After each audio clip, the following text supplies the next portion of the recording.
पिशाचिनी रूप। श्वेता और नीरज अपनी बेटी के साथ सिटी से थोड़ा दूर शांत से इलाके में रहा करते थे। सब कुछ अच्छा था, लेकिन एक दिन नेहा छत से नीचे गिर गई और उसकी मौत हो गई। लेकिन उसी वक्त उनके पास एक आदमी आता है और कहता है, अगर अपनी बेटी को वापस पाना चाहते हो तो रात के वक्त इस पते पे आ जाना। तुम पागल हो क्या?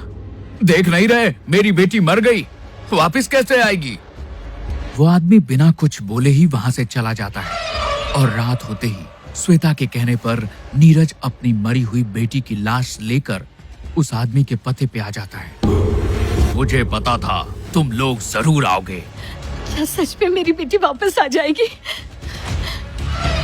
हाँ, मैं तुम्हारी बेटी को जिंदा कर तो दूंगा, लेकिन ये सब एक तंत्र विद्या से होगा और तुम्हें अपनी बेटी को हर महीने में एक बार किसी जानवर का खून पिलाना होगा। अगर एक भी बार आप चूक गए तो इस लड़की के शरीर पे पिशाचनी अपना कब्जा कर लेगी। आप बस मेरी बेटी को जिंदा कर दो, बाकी सब हम कर लेंगे। तांत्रिक अपनी विद्या से नेहा को जिंदा कर देता है।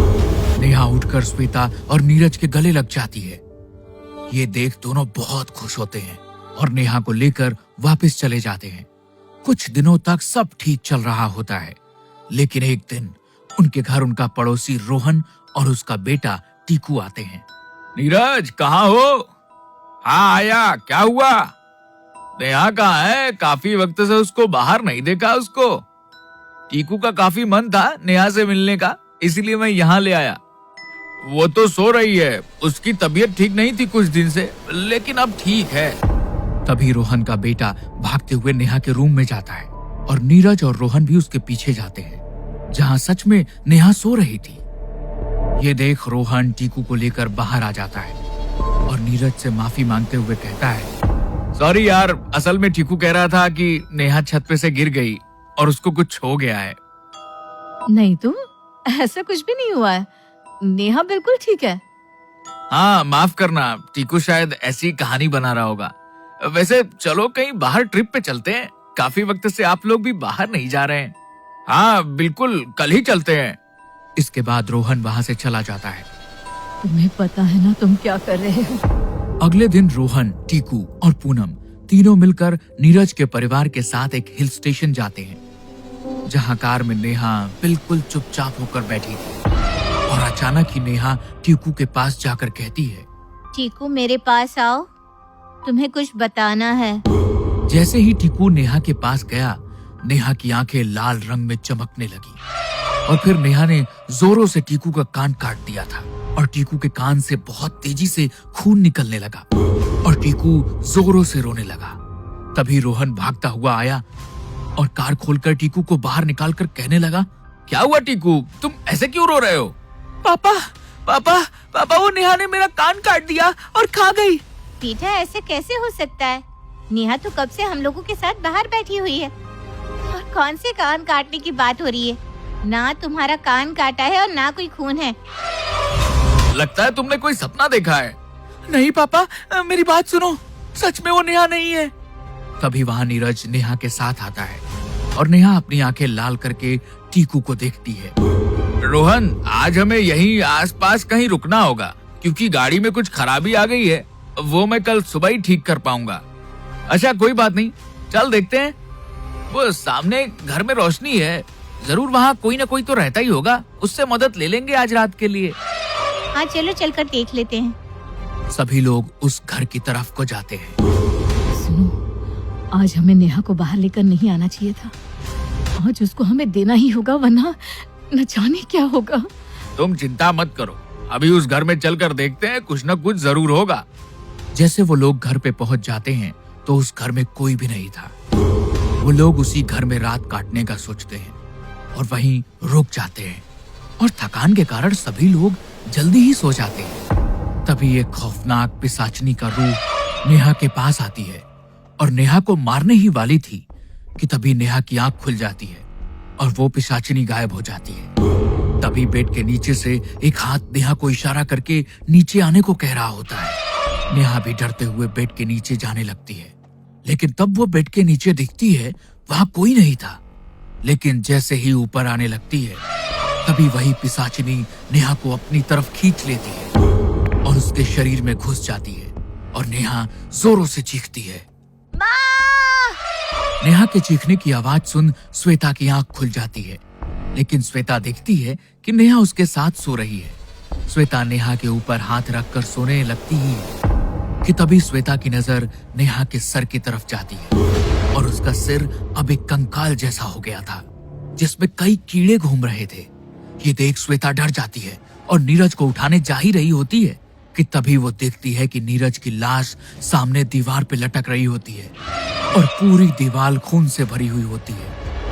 ये देख श्वेता चीखते हुए कमरे से बाहर जाने ही लगती है कि तभी दरवाजा खोलते ही उसके सामने नीरज आ जाता है, जिसको देखकर श्वेता चौंक जाती है।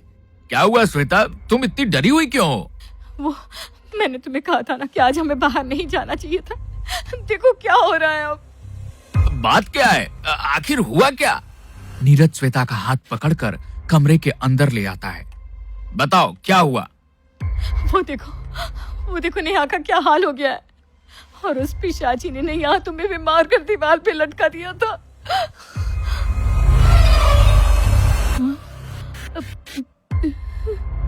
कैसे पागलों वाली बातें कर रही हो? मैं यहाँ सामने खड़ा हूँ और वो देखो नेहा सो रही है और दीवार पे तो कुछ भी नहीं है। श्वेता जब नेहा की तरफ देखती है तो सच में वहाँ पे नेहा आराम से सो रही होती है और दीवार पे भी अब कुछ नहीं था।